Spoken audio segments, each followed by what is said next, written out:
So, good morning everyone. My name is Manav. And my name is Sahil. And today we both are here to give a presentation on the topic called as performance and potential appraisal. So before I straight away get on to my today's presentation topic, can anyone please tell me what do we mean by the term appraisal? Performance नहीं, potential नहीं. सबसे पहले appraisal का मतलब क्या है?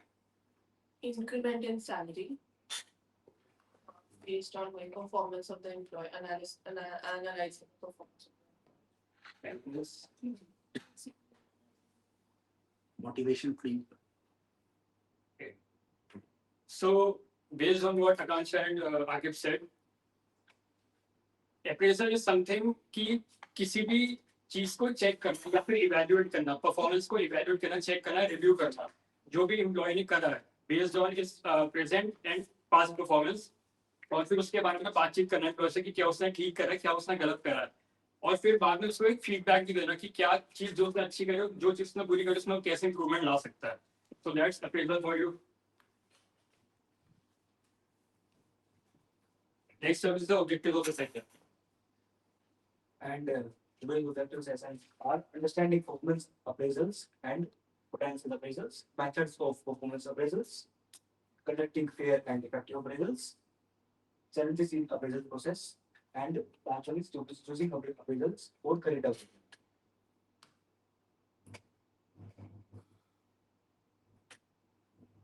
So now, if I talk about what is performance appraisal and what is potential appraisal, for now only I will talk about these two terms in brief. Later on, I will explain them in detail with examples. So अगर performance appraisal की हम बात करें, basically क्या होता है कि ये past किसी भी employee की past और present performance को ये judge करता है कि उसका कैसा अपना perform कर रहा है. और अगर हम potential appraisal की बात करें तो ये based होता है present के ऊपर, ये based होता है present और past performance के ऊपर, जो कि फ्यूचर में वो उसका कितना ग्रोथ पोटेंशियल है. जैसे पोटेंशियल परफॉर्मेंस अप्रेजल में क्या होता है, ये बेस होता है प्रेजेंट और पास्ट परफॉर्मेंस पे, लेकिन जो पोटेंशियल अप्रेजल होता है टर्म, वो बेस होता है प्रेजेंट और पास्ट की अब वो फ्यूचर में कितना ग्रो कर सकता है एज अ पर्सन. तो दोनों में बेसिक डिफरेंस क्या हुआ? सर बेसिक डिफरेंस ये हुआ कि जो परफॉर्मेंस अप्रेजल है वो तो होता है on the basis of past and present में जो उसने परफॉर्मेंस करी उसे इवैल्यूएट करा जाता है, लेकिन जो पोटेंशियल अप्रेजल होता है वो फ्यूचर में देखा जाता है कि अब पास्ट और प्रेजेंट परफॉर्मेंस के बेस पे वो फ्यूचर में उसका क्या ग्रोथ पोटेंशियल है एम्प्लॉय का हमारा. तो पास तो दोनों में क्या होता है? सर फ्यूचर में वो फ्यूचर के लाना पोटेंशियल वाला नहीं. तो उसमें भी देख सकते हैं हम ये चीज, और उसमें एक चीज बढ़ जाती है कि फ्यूचर में भी जो है एम्प्लॉय उसने हमारे लिए वो क्या और अच्छा बेटर परफॉर्म कर सकता है या क्या स्किल डेवलप कर सकता है खुद के अंदर, जिससे हमारी कंपनी को ग्रोथ में हेल्प हो. So now I talk about in detail what is the meaning of performance appraisal and what is the meaning of potential appraisal. So performance appraisal का पहला पॉइंट जैसे कि मैंने आप सबको बताया कि ये बेस्ड होता है on the basis of the employees performance, past में जो उसने करा है प्लस जो उसने प्रेजेंट में करा है. इसके बेसिकली तीन एस्पेक्ट्स होते हैं जो जिस पे फोकस करता है अपना performance appraisal. Firstly is the behaviour of an employee at the work place, कि उसका वर्क प्लेस पे जो कैसा बिहेवियर आता है अपने टीममेट्स के साथ, सीनियर्स के साथ, जूनियर्स के साथ एक्सेट्रा. सेकंड एस्पेक्ट ये जिस पे फोकस करता है अपना क्वालिटी ऑफ वर्क पे, कि वो जो अपना काम कर रहा है वो कितने अच्छे से कर रहा है या कितना उसने मतलब खराब परफॉर्म कर रहा है उसके बेसिस पे. And the third aspect is the productivity in terms of कि कितना जो कंपनी उस पे इनपुट लगा रही है प्लस आउटपुट में बदला कंपनी को क्या दे रहा है. इनपुट एज इन कि कितना कंपनी जो है एम्प्लॉय को वो सैलरी प्रोवाइड कर रही है, ट्रेनिंग प्रोग्रेस में जो खर्चा आ रहा है वो, और बदले में जो आउटपुट वो दे रहा है कि कितनी प्रोडक्टिविटी के साथ वो काम कर रहा है और कंपनी को क्या उससे फायदा हो रहा है. सो नाउ पोटेंशियल अप्रेजल जैसे कि इसमें मैंने पहले पॉइंट में बताया था, ये बेसिकली रिलेट करता है फ्यूचर को उसकी ग्रोथ पोटेंशियल के ऊपर कि आप एम्प्लॉय फ्यूचर में क्या क्या आगे और ग्रो कर सकता है एज अ ह्यूमन और अपने करियर में. ये भी पोटेंशियल अप्रेजल भी जो है ये बेसिकली तीन पॉइंट्स पे अपना फोकस करता है. फर्स्टली कि जो एम्प्लॉय हमारा वो कैसे लीडरशिप रोल्स को आगे ले सकता है, हैंडल कर सकता है लीडरशिप बिगर लीडरशिप रोल्स को. जैसा अगर वो अभी एम्प्लॉय है तो क्या आगे जाके वो सुपरवाइजर का रोल ले सकता है, उसके बाद क्या वो मैनेजर का रोल ले सकता है, उसके बाद क्या वो सीनियर मैनेजर का रोल ले सकता है, लाइक दैट. उसके बाद है हमारा उसके बाद वो कितनी रिस्पॉन्सिबिलिटीज आगे जाके ले सकता है. दूसरा एस्पेक्ट ये कि कितनी बड़ी रिस्पॉन्सिबिलिटीज वो आगे जाके हमारा ले सकता है. And the third one is ability to learn, future में वो क्या क्या चीजें और अच्छी तरह सीख सकता है और अच्छी तरह उन पर काम कर सकता है. अब दोनों की मैं बात करूँ कि वैसे तो इससे समझ में आ गया होगा, बट नहीं भी है तो एग्जांपल भी मेरे पास दोनों के लिए। लाइक फॉर एग्जांपल अगर परफॉर्मेंस अप्रेजल की मैं बात करूँ तो उसमें क्या है, suppose if you take example of a waiter in a hotel, तो वेटर क्या होता है कि उसका काम होता है जो भी गेस्ट वगैरह आए, कस्टमर्स आए, उन्हें सर्विस करना, फूड या ड्रिंक्स वगैरह प्रोवाइड करना। तो उस केस में क्या होता है, देखा जाता है वो कितना फास्ट सर्विस कर रहा है, कितने एफिशिएंटली अच्छे से कर रहा है, प्लस दूसरा कम्युनिकेशन स्किल्स है, कम्युनिकेशन स्किल्स जो है उसका अपने कस्टमर्स के साथ वो कैसा है और कितनी फास्टली प्रोवाइड कर रहा है, प्लस जो अपने कस्टमर्स है उनकी जो प्रॉब्लम अगर कुछ भी है तो प्रॉब्लम सॉल्विंग स्किल्स भी उसकी कैसी है, तो उस पर भी वो देखता है कितनी अच्छी तरीके से हैंडल कर पाता है। प्लस इसमें ये है कि जो हमारा परफॉर्मेंस अप्रेजल में जो एम्प्लॉय है वो अब इन सब चीजों के बेसिस पे क्या होता है कि जो हमारा मैनेजर होता है वो एम्प्लॉय को रेट करता है on the basis of his performance. अगर तो जो हमारे गेस्ट है उनसे अच्छा फीडबैक आया इन रिलेटेड टू एम्प्लॉय, उससे अच्छे से हमारा सारा काम वगैरह कर रहा है और अच्छा फीडबैक अगर आया तो एम्प्लॉय जो मैनेजर जो क्या है अपने एम्प्लॉय को हाईली रेट करता है on the basis of his performance. और अगर मैं पोटेंशियल अप्रेजल की बात करूँ तो सेम अगर मैं एग्जांपल वेटर का ही, तो उसमें क्या होता है कि परफॉर्मेंस में तो कहते हैं उसकी जो करंटली वो कर रहा है, लेकिन पोटेंशियल अप्रेजल में क्या एग्जांपल है कि मैनेजर की प्रॉब्लम सॉल्विंग स्किल्स कैसी हैं और वो कैसे अपना कम्युनिकेशन स्किल्स भी उसकी कैसे अपने कस्टमर वगैरह के साथ। तो अगर ये सब चीजें भी अच्छी हैं तो अब इस बेसिस पे जो है हमारा मैनेजर वो अपने एम्प्लॉय को देखेगा कि उसमें फ्यूचर पोटेंशियल कितना, वो एज अ लीडर ग्रो कर सकता नहीं कर सकता, उसे और बिगर रिस्पॉन्सिबिलिटीज देनी चाहिए नहीं देनी चाहिए, देख रहा है। वेटर में डिसीजन मेकिंग स्किल्स होने चाहिए या he should have skills to deliver the food and मैं कह रहा हूँ कि what kind of skills is required for a steward or a waiter and what manager can look upon कि आप जो कह रहे हो कि if he can make promotion for the next level. So, I mean to say that he may be popular कि अगर आपको लगता है that steward will become to promote him as a supervisor, तो वो स्किल सेट सेम होगा that is required for steward. जो steward की स्किल सेट आपका मे बी पॉसिबल दैट कि he has to be attentive carefully, है ना, और डिलीवरी टाइम पे दे आपका। लेकिन अगर हम सुपरवाइजर की बात करेंगे तो should be in the position to command also at the same time. तो स्किल सेट दोनों का फर्क है। तो जो आप बात कह रहे हो that mean in from perspective of potential कि उसके अंदर क्या ऐसी क्वालिटीज हैं लीडरशिप वाली जो आप कह रहे हो, तो वो देखेगा जो स्टीवर्ड वाली चाहिए। सर लीडरशिप क्वालिटीज की मतलब अपने कुलीग्स के साथ वो टीम वर्क वगैरह कैसा, प्रॉब्लम सॉल्विंग स्किल्स जो उसकी कैसी है, मतलब तो उस बेसिस पे तो उसे फ्यूचर के लिए फिर आगे मतलब फ्यूचर के लिए उसे रेडी कर सकते हैं, फ्यूचर रेडी लीडरशिप रोल से दिया जा सकता है। तो ठीक है, I will like to talk afterwards for skill set कुछ एक डिस्कशन में जाता हूं बिकॉज़ थोड़ा एक चीज है which is linked to both of these. ठीक है, थैंक्स।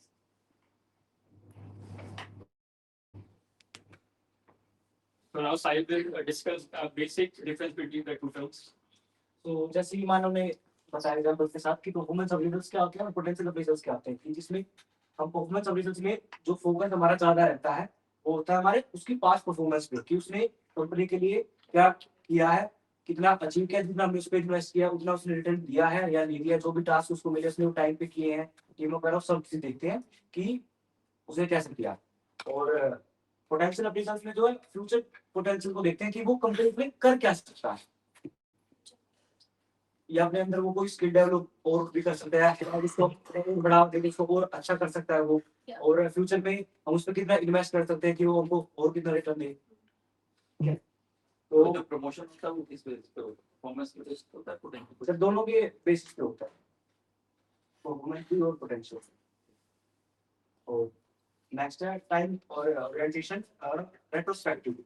रेट्रोस्पेक्टिव मतलब पुराना पुराना पुराना नहीं, मतलब जो उसने किया है वही, मतलब ये पास्ट ही एक तरीके से इसको ये कह सकते हैं, जो मतलब बीत गया पिछले समय के उसको जज करके ऐसे। और प्रोस्पेक्टिव मतलब आने वाले उसके लिए। तो इससे कैसे लिंक है, how to link to this performance appraisal potential retrospective and prospective? Retrospective sir link ऐसे कि हम उसमें जो उसने टाइम दिया है कंपनी को उसी समय के उसको देख के कि उसने कितना अच्छा किया है या बुरा किया है, उसके नेगेटिव थिंग्स है, पॉजिटिव थिंग्स है, उस चीज को इसका अर्थ क्या होता है एनीथिंग रेट्रोस्पेक्टिव का, बिकॉज़ ये थोड़ा ऐसा सर लुकिंग बैकवर्ड हिंदू के बैकवर्ड इज नॉट रेट्रोस्पेक्टिव मतलब पहले से लेके और अब प्रेजेंट तक। आपका तो समझा दिया, ठीक ठीक मतलब ये हाँ सर। और इसके अपोजिट सर प्रोस्पेक्टिव मतलब आने वाले उसके समय के लिए, फ्यूचर के फ्यूचर, हाँ इन फ्यूचर के लिए। और ऑब्जेक्टिव्स में इवैल्यूएशन एंड फीडबैक। इवैल्यूएशन उसका काम देख, हाँ परफॉर्मेंस देखकर, ठीक है, एंड फीडबैक और जो भी सीनियर्स रहेंगे या फिर हाँ वो सब उनसे फीडबैक लेंगे। और इसके अंदर हम ऑब्जेक्टिव रहेगा डेवलपमेंट और ग्रोथ की, उसने कितना डेवलप किया है, अपने अंदर कितनी ग्रोथ की है, कंपनी के लिए डेवलपमेंट कितना हार्ड होता है, हाथ बटाया है, या फिर ग्रोथ में उसने कितना हेल्प किया है। So now, before I proceed further, I would like to tell the importance of performance and potential appraisal, specifically in hospitality industry. कि अब ये जरूरी क्यों है? मतलब तो समझ में आ गया, लेकिन जरूरी क्यों है ये कंडक्ट करना परफॉर्मेंस और पोटेंशियल अप्रेजल को? कुछ बेसिक रीजंस है इसके। फर्स्ट ये है कि इससे हमें जो हमारा एम्प्लॉय है कोई पर्टिकुलर, पता चलता है कि उसकी प्रमोशन हम किस तरीके से प्लान कर सकते हैं फ्यूचर में, और उसमें फ्यूचर पोटेंशियल कितना कि ऐसा लीडर बनने का या ऐसा मैनेजर बनने का। दूसरा ये इससे हमें पता चलता है कि टॉप परफॉर्मर्स हमारे ऑर्गेनाइजेशन में वो कौन कौन है, टॉप परफॉर्मर्स हमारे कौन कौन है। और इससे अगर हम अच्छा एक परफॉर्मेंस अप्रेजल और पोटेंशियल अप्रेजल कंडक्ट करते हैं तो उससे हमें ये पता चलता है कि जो इससे मतलब ये फायदा होता है कि जो एम्प्लॉयज वो हाईली मोटिवेटेड रहते हैं। अगर एक गुड परफॉर्मेंस अप्रेजल हम कंडक्ट करें तो हाईली मोटिवेटेड रहते हैं, प्लस वैल्यू फील करते हैं वो, कि हाईली वैल्यू फील करते हैं कि हमारी भी कोई मतलब क्या कहते हैं पूछ है भाई, ऐसे नहीं कि हम बस काम करे जा रहे हैं, हमारी कोई पूछ है।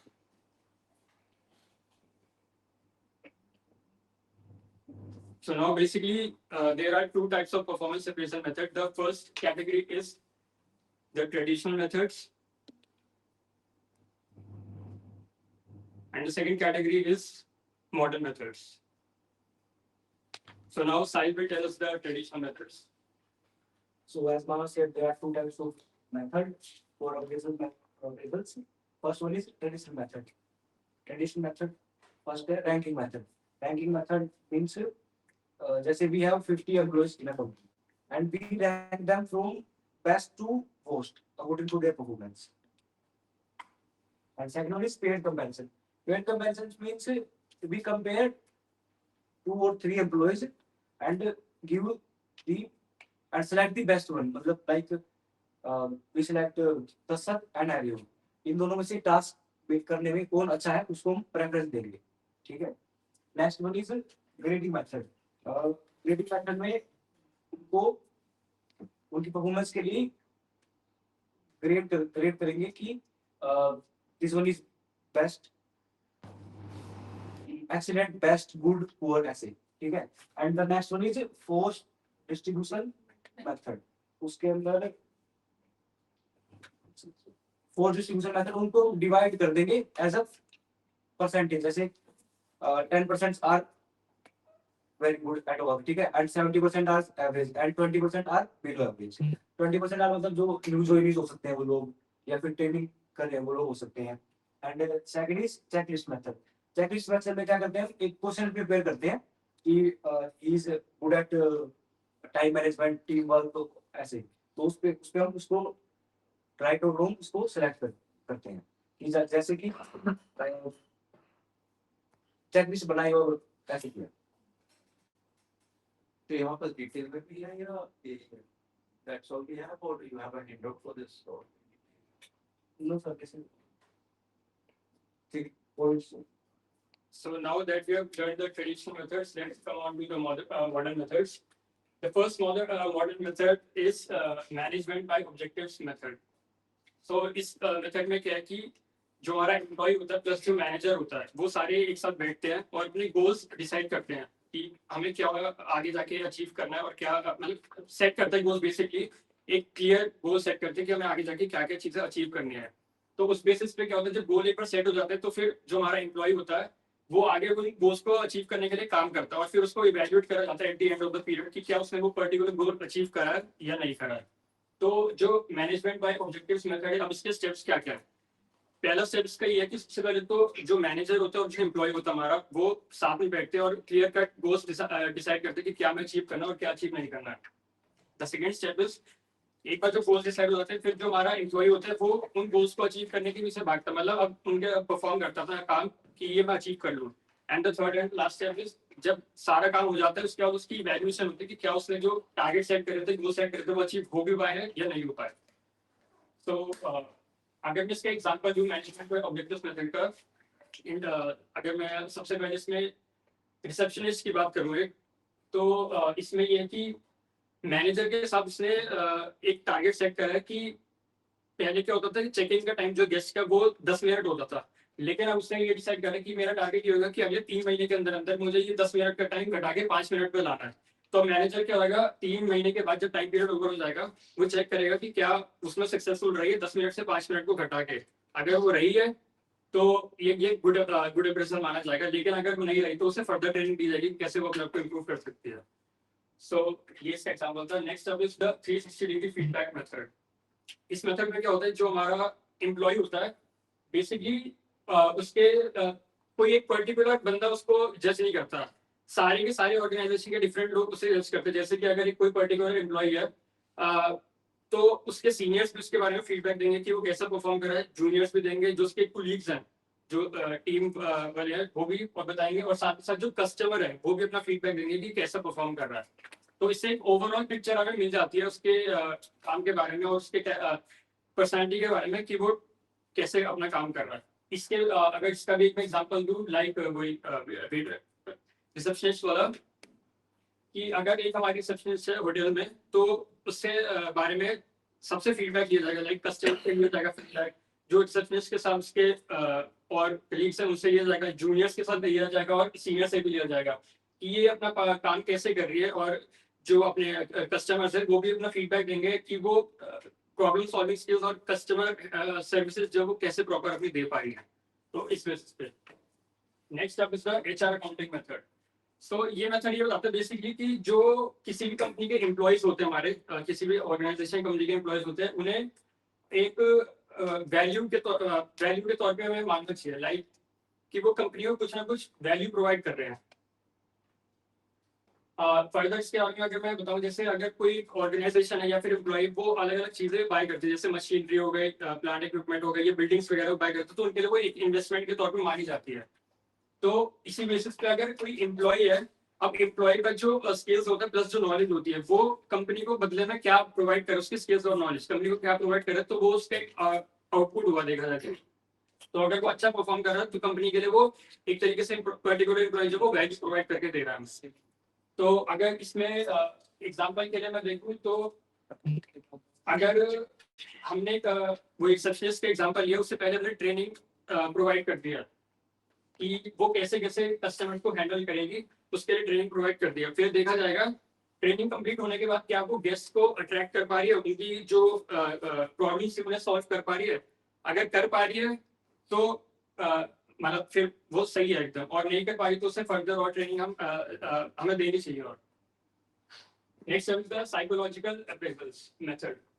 सो इस मेथड में क्या होता है, बेसिकली करंट जॉब परफॉर्मेंस को ज्यादा फोकस ना करते हुए, बेसिकली हम जो फोकस करते हैं वो उसके मेंटल ट्रेट्स और एबिलिटीज को फोकस करते हैं। तो उसके मेंटल ट्रेट्स और एबिलिटीज को फोकस करते हैं कि अब वो जो एम्प्लॉय है वो मेंटली कितना स्ट्रांग है और कैसे परफॉर्म कर रहा है हमारा।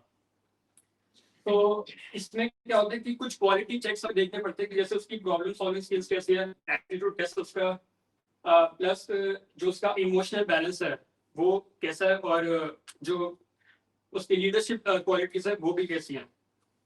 तो इसमें साइकोलॉजिकल अप्रेजल लिया है। अगर इसका एग्जांपल देखते, लाइक मैंने बोला कि वही अगर मैं सेम एग्जांपल दूं ताकि ज्यादा अच्छे से समझ में आए, रिसेप्शनिस्ट का ही, तो इसमें क्या होता है कि सॉरी सबसे पहले एग्जांपल देने से पहले ये बताऊं कि साइकोलॉजिकल अप्रेजल मेथड होता है, ये कंडक्ट कौन करवाता है, बेसिकली कंडक्ट करवाते हैं जो साइकोलॉजिस्ट होते हैं या फिर ट्रेंड हमारे एक्सपर्ट्स होते हैं, वो कंडक्ट करवाते हैं। कैसे कंडक्ट करवाते हैं, इंटरव्यूज के दौरान कुछ टेस्ट लेके या फिर डिस्कशन के साथ ऐसे वो कंडक्ट करवाते हैं। अब इसका एग्जांपल अगर मैं देखूं तो फर्स्ट एग्जांपल इसका ये हो सकता है कि जो हमारा रिसर्चलिस्ट थी, वो अगर उसको हम देखें तो अभी तो वो रिसेप्शनिस्ट है, लेकिन फ्यूचर के लिए हमें देखना पड़ेगा कि क्या वो मैनेजर के रोल के लिए Ready. रेडी है या नहीं है। तो उसके लिए क्या करना पड़ेगा, जो साइकोलॉजिस्ट है वो टेस्ट कंडक्ट करवा सकते हैं based on his problem solving skills and leadership qualities etcetera attitude वगैरह। तो अगर वो उन पे खरी उतरी, मतलब अच्छे से उसने करियर, तो इसका मतलब वो फ्यूचर रेडी है एज अ मैनेजर की जॉब के लिए। The last one is the behavioral anchored rating scales, also known as the BARS method, BARS method. So इसमें क्या होता है, जो हमारा एम्प्लॉय होता है वो पर्टिकुलरली उसके कुछ बिहेवियर स्केल्स को, स्पेसिफिक बिहेवियर को लिया जाता है as a scale to measure is performance on the job, कि वो कैसे कर रहा है। लाइक उसमें देखा जाएगा कि पर्टिकुलरली जो अलग अलग बिहेवियर स्केल्स हैं उनकी रेटिंग होगी, कि सपोज 1 से लेकर 10 तक की रेटिंग है, बीइंग 10 द बेस्ट रन। तो उसके बेसिस पे उसे देखा जाएगा और उसमें क्लियर कट फिर पता चल जाता है कि कौन सा एम्प्लॉय जो वो अपना परफॉर्मेंस अच्छे से कर रहा है और कौन सा एम्प्लॉय अपना परफॉर्मेंस उतना अच्छे से नहीं कर पा रहा। एग्जाम्पल के लिए अगर इसमें मैं देखूँ तो वही अगर रिसेप्शनिस्ट के एग्जाम्पल लूँ तो उसमें देखा जाएगा कि उसका टेस्ट कंडक्ट करना जाएगा based on the 5 rating point, 5 best और 1 सबसे लीस्ट होगा। अगर 5 दिया जाएगा इसका मतलब कि वो अपना सारा काम जो अच्छे से करती है, कस्टमर हैंडलिंग सर्विसेज भी उसकी अच्छी है, प्रॉब्लम सॉल्विंग स्किल्स भी अच्छी, कम्युनिकेशन स्किल्स भी उसकी अच्छी है। और अगर सब 3 मिल गया इसका मतलब ये हो कि बेसिकली कुछ चीजों में वो अच्छी है और कुछ में नहीं। 1 हुआ मतलब उसकी काम में उसका इतना ध्यान नहीं और वो अच्छे से उतना नहीं कर पाती। So that's modern methods for you. Now let's come on to the challenges in appraisal process. Now we will talk about challenges in appraisal process. Appraisal bias. अब biasness होती है, हर जगह होती है। अब biasness कैसे हो सकती है? जैसे कि वो सेम होम टाउन शेयर कर सकते हैं, सेम रिलीजन से हो सकते हैं, जाने पहचान हो सकते हैं, या फिर ऐसा हो सकता है किसी की अप्रोच से आए हो। तो ये चीज जो है गलत है, पर ये होती है हर जगह। Now focus on past not future. तो इसको अगर हम एग्जांपल के लिए समझें तो हम जैसे एक एम्प्लॉई है, वो हमारे यहाँ काम कर रहा है करीबन 2-3 साल से, लेकिन 2-3 साल से उसका जो परफॉर्मेंस है वो एवरेज ही है, लेकिन लास्ट 2-3 मंथ से उसे अच्छा परफॉर्म किया है। ठीक है, तो हम उसका जो अप्रेजल जो बनाएंगे, सेट करेंगे, वो सिर्फ उसके जो लास्ट 2 मंथ से अच्छा काम करना चालू किया है उसके बेस पे नहीं, उसके लास्ट एक ईयर या 2 इयर्स के बेस पे करेंगे। नो, ताकि जो है ऐसा नहीं हो सकता कि वो सिर्फ बिजनेस पाने के लिए लास्ट 1-2 महीने से अच्छा काम उसने करना चालू कर दिया हो, होता है ऐसा बोलते हैं पर, लेकिन हम उसका पूरा परफॉर्मेंस देखेंगे कि वो स्टार्ट से कैसा था, या फिर जब से हमारे क्राइटेरिया होता है परफॉर्मेंस चेक करने के लिए, तब से देखेंगे। Next, administrative burden. Administration burden मतलब बहुत ज्यादा पेपर वर्क हो जाता है, जिससे हम जो मेन फोकस जो हमारा अप्रेजल है किसी के लिए बनाना, उस पर फोकस नहीं हो पाता। जैसे कि एक गवर्नमेंट ऑर्गेनाइजेशन है और उसके अंदर अगर किसी के अप्रेजल सेट कर रहे हैं तो उसके लिए काफी पेपर वर्क होता है, काफी सारे हेड से साइंस लेने पड़ते हैं, तो इस प्रोसेस में काफी टाइम बीत जाता है और हम जो एक्चुअल फीडबैक है, जो एक्चुअल अप्रेजल जो हम देना चाहते हैं, वो हम नहीं दे पाते हैं, जो हमारा एक्चुअल फीडबैक है। Next, negative employee morale. और अब इसकी बहुत सारी चीजों के चलते जो है अप्रेजल देने में देरी भी हो जाती है, तो उससे क्या होता है कि एक तो जो एम्प्लॉई है उसको नेगेटिव जो है वो मोटिवेशन जो है वो नहीं हो, डाउन हो जाता है, उसका मोरल गिरता है। तो डेली प्रॉब्लम है या प्रॉब्लम? सर देरी है ट्रीटमेंट, मतलब अगर हम देरी से दे रहे हैं या फिर सही ही ऑर्गेनाइजेशन इशू हुआ, that is not the issue with the appraisal. Appraisal ना देना, फीस देना, that is an organisational issue. But यहाँ पे बात हो रही है कि अप्रेजल का क्या है?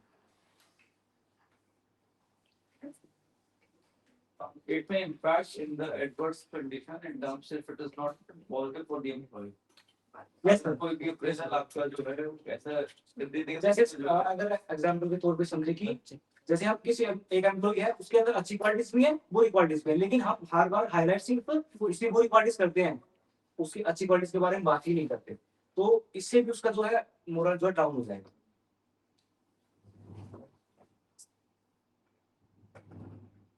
So next up is conducting fair and effective appraisal. तो fair और effective appraisal को conduct करवाना क्यों जरूरी होता है? Basically पूरी accuracy के साथ और फेयरनेस के साथ अगर हम कंडक्ट करेंगे परफॉर्मेंस और पोटेंशियल अप्रेजल का, तभी उसका कुछ मतलब बन पाता है, वरना कोई फायदा नहीं हो पाता।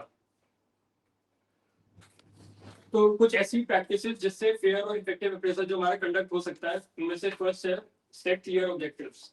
इसमें क्या होता है कि जो मैनेजर होता है वो बेसिकली अपने गोल्स और क्लियर कट ऑब्जेक्टिव सेट कर देता है कि किसे क्या चीज करनी है और क्या नहीं। जैसे हमारा जो वेट स्टाफ होता है, अगर एग्जांपल के लिए लिया जाए तो वेट स्टाफ होता है, अगर उसने बोला कि 10 मिनट के अंदर अंदर टेबल्स को सर्व कर देना होगा तो वो कर देना होगा 10 मिनट के अंदर अंदर। या फिर जो हमारे रिसेप्शनिस्ट वगैरह है, अगर उन्हें बोला गया कि बिल्स को एक्यूरेटली मेंटेन करना है तो फिर वो करना ही होगा, उसमें मतलब कोई ढिलाई नहीं होनी चाहिए। So next up is establish transparent criteria. तो इसमें ये है कि कम्युनिकेशन जो है वो प्रॉपर होना चाहिए एम्प्लॉय के बीच प्लस जो हमारा मैनेजर है उन दोनों के बीच, मतलब कोई भी छुपाव किसी भी बात का नहीं होना चाहिए। जैसे एग्जांपल के लिए अगर कोई हमारा लाइक रिसेप्शनिस्ट ही है, तो जब भी उसकी वैल्यूएशन कर रहे हैं परफॉर्मेंस और परफॉर्मेंस की, तो उसे बता देना होगा कि मैनेजर को भी कि मेरे फ्यूचर गोल्स ये है, मैं मैनेजर बनना चाहती हूँ, मैनेजर के रोल में आना चाहती हूँ। और फिर मैनेजर को भी एम्प्लॉय को ये बताना पड़ेगा कि कहाँ पे आपकी कमी और कहाँ पे नहीं है, ताकि दोनों के बीच एक प्रॉपर कम्युनिकेशन बनाकर ट्रांसपेरेंट सी रहे। नेक्स्ट अब is train managers and evaluators. तो इसमें ये कि मैनेजर्स को बोला जाता है कि आपको हमेशा अनबायस्ड रहना है, किसी भी पर्टिकुलर एम्प्लॉय को लेकर अनबायस्ड रहना और फीडबैक जो पूरा ऑनेस्ट देना है। लाइक जब भी वो किसी भी एम्प्लॉय को जज करे तो अनबायस्डनेस के साथ पूरा ऑनेस्ट अपना फीडबैक दे, ताकि कुछ ऐसा ना लगे कि इसकी तरफ इसका झुकाव ज्यादा और इसकी तरफ कम है। So next up is document performance regularly. तो इसमें ये है कि जो फीडबैक है बेसिकली वो आपको प्रॉपर तरीके से देते रहना होगा time to time, rather than कि आप बहुत लंबे समय तक जाके दो। लाइक जैसे हम इसमें कुछ पर्टिकुलर टाइम डिसाइड कर सकते हैं कि 1 हफ्ते बाद या 1 महीने बाद प्लस या कुछ 6 महीने बाद का टाइम हम डिसाइड कर सकते हैं कितने कितने टाइमों से एक प्रॉपर फीडबैक देना होगा।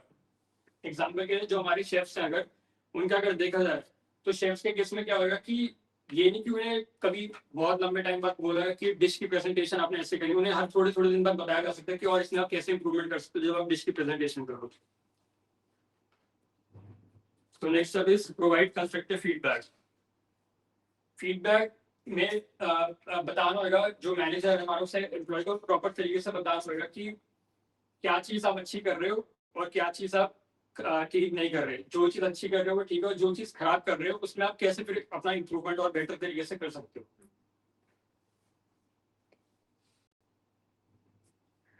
So next is using appraisal for career development. Career development. हम कहीं पे काम कर रहे हैं सिर्फ एक जगह रुके रहने के लिए नहीं कर सकते, हर कोई चाहता है कि वो आगे बढ़े, डेवलपमेंट हो। तो उसी के लिए अप्रेजल्स को कैसे यूज कर सकते हैं? तो सबसे पहले है identify training needs. If example के तौर पे अगर इसको समझे तो आप एक जगह पर काम कर रहे हैं एंड योर सीनियर और manager see you have some more potential like you are good at data entry, ठीक है, और उसने ऑब्जर्व किया कि तुम डाटा एनालिस्ट भी बन सकते हो अगर तुम्हें थोड़ी और ट्रेनिंग की नीड हो। तो वो ट्रेनिंग कंप्लीट करके तुम अपने आगे या तो उसी फर्म में काम कर सकते हो ताकि तुमको प्रमोशन जल्दी मिले, क्योंकि तुम्हारे अंदर स्किल डेवलपमेंट हो गई है, और या फिर तुम कहीं और भी जा सकते हो, वो तुम्हारी वहां पर भी हेल्प करेगी। हेल्प विद स्किल डेवलपमेंट वही है कि तुम्हारे अंदर स्किल डेवलप हो जाएगी। Provide career path clarity.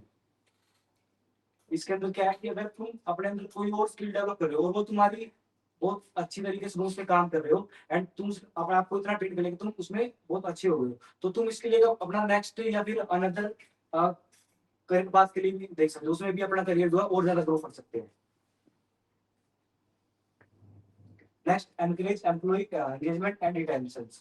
तो इसमें क्या होता है कि जैसे कि एक एम्प्लॉय है, वो उसको किसी और जगह पर उसे एक्चुअल सैलरी जो 30,000 है, ठीक है, और उसको कहीं और जो है 35,000 या फिर 40,000 उसको सैलरी मिल रही है, लेकिन हमारा उसका जो सीनियर है, मैनेजर है, वो उसको वो चाहता है कि वो यहीं पर कंटिन्यू करे क्योंकि वो यहाँ पर काफी टाइम से काम करते हुए आ रहा है, वो यहाँ पर सेट है। तो वो उसको ये चीज बताता है कि तुम अगर कोई नई कमजोर ड्राइंग करोगे तो वहां पर तुमको एनवायरमेंट में घुलने मिलने के लिए काफी टाइम लगेगा। और हाँ, ये जरूर है कि वहाँ पे तो सैलरी थोड़ी ज्यादा मिल रही है, लेकिन यहाँ पर तुम सेट हो और हम तुमको बहुत जल्दी प्रमोशन भी दे सकते हैं। तो ताकि तुम उसको वहां पर रोको, उसको जाने ना दो। मतलब इंटेंशन का मतलब भी यही है कि तुम किसी कोई जाना चाहता है, तुम उसको कुछ रीजन देके या फिर उसको कन्विंस करें कि आप यहाँ पर रुक जाए।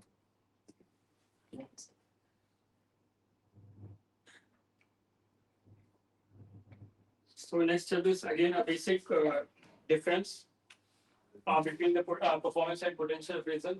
So अगर इसका देखा जाए तो फोकस वो कहता है कि परफॉर्मेंस अप्रेजल पास्ट पे फोकस करता है और जो पोटेंशियल है वो फ्यूचर पे, यानी कि जो परफॉर्मेंस अप्रेजल है बेसिकली वो पास्ट परफॉर्मेंस और जो कैसे वो काम कर रहा है उसके ऊपर फोकस करता है।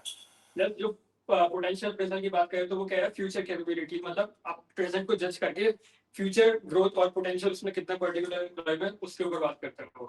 Time frame short term, potential appraisal में लॉन्ग टर्म ऑब्वियसली बात है वो इस वजह से कि फ्यूचर तो अनफोर्सिबल कितना भी हो सकता है, तो उस वजह से लॉन्ग टर्म। और शॉर्ट टर्म इसलिए कि अभी हो सकता है उसने कुछ टाइम पहले से काम स्टार्ट करा प्लस जो प्रेजेंट का टाइम वो शॉर्ट हुआ as compare to the future. Purpose performance appraisal में इवैल्यूएशन, इसे इवैल्यूएट ही करते हैं हम, जो जॉब परफॉर्मेंस वो करता है पास्ट और प्रेजेंट में, तो वो उसे उसके टर्म में इवैल्यूएशन। और डेवलपमेंट, अब जो उसने काम करा है फ्यूचर में करियर ग्रोथ की कैसे उसकी डेवलपमेंट हो सकती है वो ये चीज बताता है। Then comes the outcome. Performance appraisal rewards and potential appraisal is career planning. So performance appraisal अगर basically वो कुछ अच्छा performance वगैरह देता है तो उसे हम rewards दे सकते हैं किसी भी particular एक employee को, like उसकी salary में hike या promotion वगैरह कुछ। career planning की बात करें तो इसमें वही कि उसे आगे promotion की मतलब leadership role दे सकते हैं और better responsibility दे सकते हैं, as a person वो कितना grow हो सकता है future में। तो ये आपने जो लास्ट टाइम पहले बताया था डिफरेंस, इसमें उसमें क्या फर्क है? सर बेसिकली मतलब कोई अगर भूल गया तो दोबारा सही करते हैं। So now the real life examples. So these are the real examples जो मेथड्स यूज कर रहे हैं अप्रेजल्स के लिए। जैसे इन्फोसिस यूज करता है 360 मेथड। इन्फोसिस जो है 1981 से कंपनी है इंडिया में और नरेंद्र मोदी जी उन्होंने स्टार्ट की थी। And Google uses data driven appraisal and potential appraisals method for appraisals. And Indian IT sector strong reliance on assessment centers.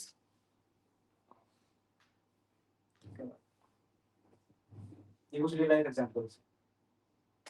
Now we have a small class activity. So we have to divide you on groups. Like some are employees, some are managers, and some are observers. So Akib, साबरी तक बना देते हैं वो managers. हाँ देवांशु तक आकांक्षा पर भी तो देवांशु को बनाते हैं एम्प्लॉय और इन दोनों को ऑब्जर्व करते हैं। Pavit and Akansha will be the observer.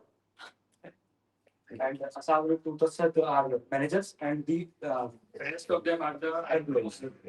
So we give you a situation. ठीक है, एम्प्लॉइज है उनका काम है, मैनेजर जो है अप्रेजल्स के लिए उनकी परफॉर्मेंस जज करेंगे और आप वो दोनों हैं वो ये जज करेंगे कि इनका और इनका स्टाइल कैसा है, कम्युनिकेशन स्किल कैसे इन दोनों के बीच में, इन्होंने मैनेजर्स ने एम्प्लॉय को सही जज करके उनको बताया है या नहीं, उन्होंने फीडबैक जो दिया है उसका आउटपुट उन्होंने कैसा दिया है। ठीक है, तो सिचुएशन ये है कि इनको जो एम्प्लॉइज है उनको एक टास्क मिला है, उन्होंने उस टास्क को टाइम पे कंप्लीट तो किया है लेकिन उनके बीच में आपस में टीम वर्क नहीं है और वो लोग टाइम मैनेजमेंट भी अच्छे नहीं है, उन्होंने लेकिन टास्क कंप्लीट किया। तो इसी बेस पे आप लोगों को इनको फीडबैक देना है। समझ गए? अब जो हमारे मैनेजर्स मतलब एम्प्लॉयज को क्या सजेस्ट करेंगे कि क्या बेटर कर सकते उन लोगों ने टाइम पे पीपीटी का एग्जांपल ले लो कि पीपीटी कैसा देते हैं लोग। हैं, या ये भी मान सकते हैं कि जो एम्प्लॉयज उनके बीच प्रॉपर टीम वर्क नहीं है या फिर उन्हें ग्रोथ चाहिए आगे फ्यूचर के लिए, तो मैनेजर्स जो एम्प्लॉयज को क्या सजेस्ट कर सकते हैं जिन्होंने फ्यूचर ग्रोथ मिले। टाइम ले सकते हैं वैसे अगर चाहो तो।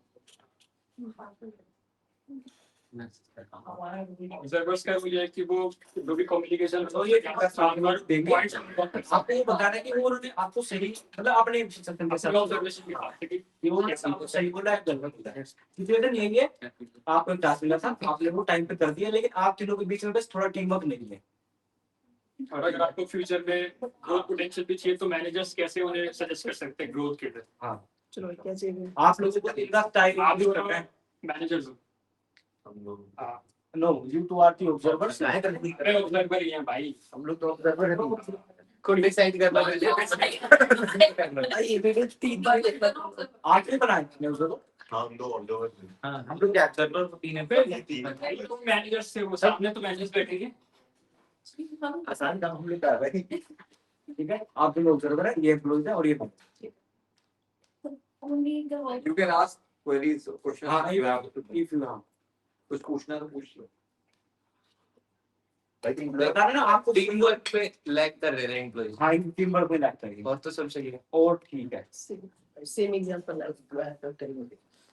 हाँ, हमने लाइव एग्जाम नहीं कराया था हाँ ये भी ऐसा मतलब ये स्क्रिप्ट ना होगी, ये क्या है?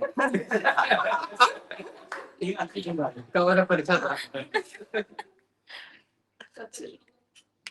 जैसे एक का भी फीडबैक दो कि अच्छा किया लेकिन टीम वर्क कर सकते थे, फ्यूचर में क्या हो सकता है ऐसे। ग्रोथ पोटेंशियल क्या हो सकता है? आप खुद की कंपनी के लिए भी और उनके खुद के पर्सनल उसके लिए भी अगर कुछ आप लोगों को बोलना चाहते हैं। तो अगर हर एक मैनेजर अलग अलग जाके उनको बोलेगा तो उनका मोरल हो सकता है डाउन हो जाए क्योंकि वो और डिस्करेजेस फील करेंगे। तो अगर उनको ये बताया जाए कि हाँ उन लोगों की जो जो हमने टास्क उनको दिया था अकॉर्डिंग टू यू जो तुम लोगों ने बताया कि जो टास्क वो कर तो रहे हैं task they are doing it very well but team work नहीं है अभी तीनों के बीच में। अब जैसे जैसे सपोज ये हो सकता है कि हम कुछ और सेशंस ला सकते हैं हम instead of giving them practical base कि हम उनको जॉब वर्क के बजाय उनको कहीं हम फील्ड में कोई गेम खिलाने या फिर और कुछ करेंगे तो वो कहीं ना कहीं मोर इंटरेक्टिव होगा उनके लिए। तो हम वो एनकरेज कर सकते हैं उनके ताकि उनके बीच में ताकि इन फ्यूचर काम तो वो अच्छा कर ही रहे हैं वो जो टीम वर्क है वो गेम्स के थ्रू या फिर उसके थ्रू डेवलप हो सके। तो वो हम लोग अप्लाई कर सकते हैं अपने एम्प्लॉयज के साथ ताकि इन फ्यूचर वो अपने जो उनका वो होगा। Employees can ask that how we can improve. Yes, or you can अरे yes, how you can. And according to the situation that you have said कि लोगों का teamwork wasn't good, तो according to the managers we need to focus or we need to check what are they are good in it. Maybe कोई time management में good हो, maybe कुछ किसी के skills better हो, तो we will provide them that work कि जो जिसमें अच्छा है उसको वो काम दे दे according to the situations. तो वो में भी ज़्यादा अच्छा हो और they also get to know कि they are good at this and what are they lacking behind too. So it's basically performance appraisal और potential appraisal का मतलब समझे क्या? हाँ, समझ क्या? सो परफॉर्मेंस अप्रेजल होता है कि फॉर एग्जांपल अगर हम लोग हिमांशु का ही performance देखते हैं एक साल का और उसके बेसिस पे उसको इवैल्यूएट करते हैं बात करके और उस बेसिस पे उसका परफॉर्मेंस जज होता है। वेयरएज पोटेंशियल अप्रेजल हुआ कि इसका काम कैसा रहा है और इसको बताना कि इसका फ्यूचर पाथ या करियर पाथ आगे कंपनी में कैसा होगा, वो पोटेंशियल अप्रेजल होता है। okay, I think Yogita was saying something. Sir बस वो थोड़ा सा उसने ही बोल दिया जो मैं बोलना चाह रही थी और ये है कि आपको टीम वर्क के लिए एक दूसरे पे ट्रस्ट होना भी बहुत ज़रूरी है एम्प्लॉयज़ पर भी आपके मैनेजर्स पर भी कि आपके मैनेजर्स भी आपको सही एडवाइस भी देंगे। कभी कभी वो भी थोड़ा सा इधर उधर हो सकता है लेकिन आपके अच्छे के लिए वो भी सोचेंगे। ठीक है।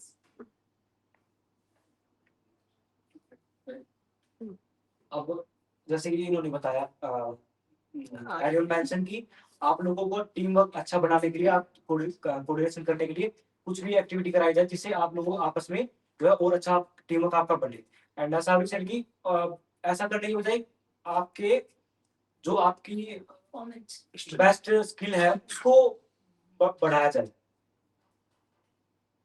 ठीक है, तो अब आप लोग बताइए कि इन्होंने जो इनको फीडबैक दिया है वो ठीक है या क्या, और ये आप अपनी तरफ से कुछ देना चाहेंगे? इनका स्टाइल क्या है, कम्युनिकेशन है?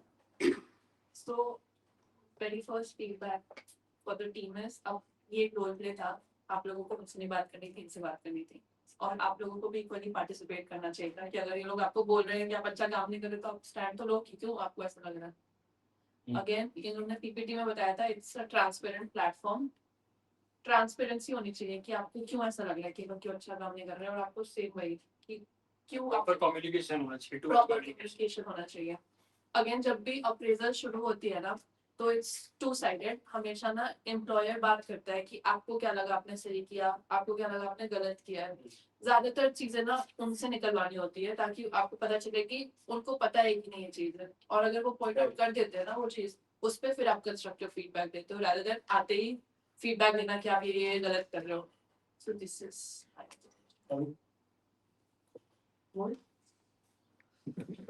अब आंसर जो कहें तो से ये थी जो ये जो प्रोसेस है दो लोग बीच में होनी चाहिए थी। जैसे मैनेजर उनके लिए तो फीडबैक दे दिया, लेकिन उन्होंने उसको टैकल करने की कुछ बोला नहीं, उन्होंने बस ऐसे मान लिया कि हाँ भाई ठीक है कर दिया गलत अब ठीक है। तो बस Done.